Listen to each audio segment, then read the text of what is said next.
4 goals. 83 minutes. Tunisia's 5-3-2 never had an answer. Japan didn't just win this World Cup match. They solved it before Tunisia could even breathe. Hervé Renard set Tunisia up in a 5-3-2. 3 central defenders. Talbi in the middle, Bronn to his right, Rekik to his left. Wingbacks Abdi and Valerv pushed wide. In midfield, Slimane, Skiri as the anchor, and Hannibal Mejbri alongside. Up front, Tunekti and Saad as a pair. On paper, this block should be difficult to break. 5 defenders across the back, a compact 3 in midfield, 2 forwards to press from the front. Japan's Hajime Moribasu answered with a 3-4-3. 3 defenders, Hiroki Ito, Itakura, and Tomiyasu, with Nakamura and Doan given license to push high as wingbacks. Kamada and Tanaka as a dynamic central midfield pair, and a front 3 of Sano, Ayase Ueda, and Junya Ito built for pace and runs in behind. The structure of this matchup is everything. 5 defenders versus 3 forwards sounds comfortable. But Japan exploited the spaces that Tunisia's formation leaves exposed, and they found them within 3 minutes. 3 minutes in, Japan win possession in midfield. Watch Ao Tanaka. He plays a line-breaking pass, a diagonal ball that travels through the gap between Tunisia's midfield 3 and their defensive block. The key zone, the right half space between Bronn and the touchline. Nakamura receives it there. He's in a pocket of space that Tunisia's 5-3-2 structurally leaves open. The question now falls to Dylan Bronn. Does he hold his defensive line, or does he step out to press? This is the decisional crisis. Bronn steps. He has to. Nakamura is a live threat. But the moment he steps, the channel between him and Talbi opens. Daichi Kamada reads it instantly. He was arriving from deep, unseen by Tunisia's defensive line. The ball falls. He forces it over the line. 3 minutes. Not even warmed up. Tunisia's back 5 was already broken by a single line-breaking pass. Tunisia reorganized. They sat deeper, went narrower. But Japan's structure made that just as dangerous. With Nakamura pushing high on the right and Doan high on the left, Japan were stretching Tunisia's defensive block horizontally, forcing Abdi and Valerv as far apart as possible. This is the overload to isolate principle in action. That horizontal stretch created a central pocket. And Ayase Ueda found it.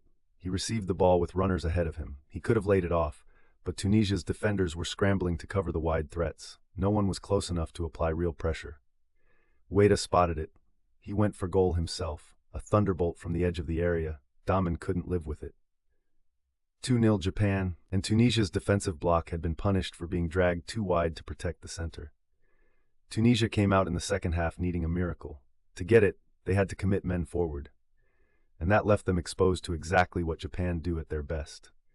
A flick from Kamada over the top, 1 touch, 1 pass, and suddenly Tunisia's defensive line is completely wrong. Watch the wingbacks. Valerv and Abdi had both pushed forward. Now Japan are running at 2 exposed central defenders, Talbi and Rekik, with no cover on either side. This is the third-man run, a runner arriving at pace into space created by teammates, unseen by the defense until it's too late. Junya Ito drives forward into that channel. He doesn't need a second touch. He stabs it home. 3-0. Tunisia's desperate push forward had left the back door open, and Japan walked straight through it. By 83 minutes, Tunisia were gone. But Japan delivered one final tactical lesson. Kaishu Sano lifts a delivery into the box from the right. It's a deliberate, measured cross, not a hopeful punt. And Ayase Ueda knows exactly where to be. He makes a back post run, angled away from his marker. Tunisia's defenders haven't tracked him. One more Japan attacker than Tunisia defenders in that zone. The +1 principle, executed without a second thought. The header is clean. Ueda's second goal of the match. His run started at the exact moment Sano shaped a cross, timed to perfection. Japan's 4-0 demolition of Tunisia at the World Cup's 1000th match was a tactical masterclass in how to attack a flat block. The primary weapon was the line-breaking pass. A ball played into the vertical gap between Tunisia's midfield and their back 5, finding runners in the half space before the defense could reorganize. Every time Bronn or Rekik stepped out, they handed Japan the channel behind them. The secondary failure was Tunisia's inability to deal with the width Japan imposed. Nakamura and Doan as aggressive wingbacks created a 4 versus 3 overload in midfield. Tunisia's 3-man midfield was always outnumbered in the zones that mattered most. What made Japan special here wasn't just their tactical execution, it was how quickly they adapted to every defensive adjustment Tunisia tried. Tunisia dropped deep, Japan went wide, Tunisia went wide, Japan went vertical. In football, a team that can attack in multiple directions simultaneously is almost impossible to stop. Tonight, Japan showed exactly what that looks like. 4 goals. 4 different tactical mechanisms. 1 clear tactical conclusion. Tunisia's 5-3-2 was the wrong shape to contain the movement Japan had behind their midfield. If this breakdown revealed something you hadn't spotted in real time, leave a comment below. Which of these 4 goals exposed the biggest structural problem in Tunisia's setup?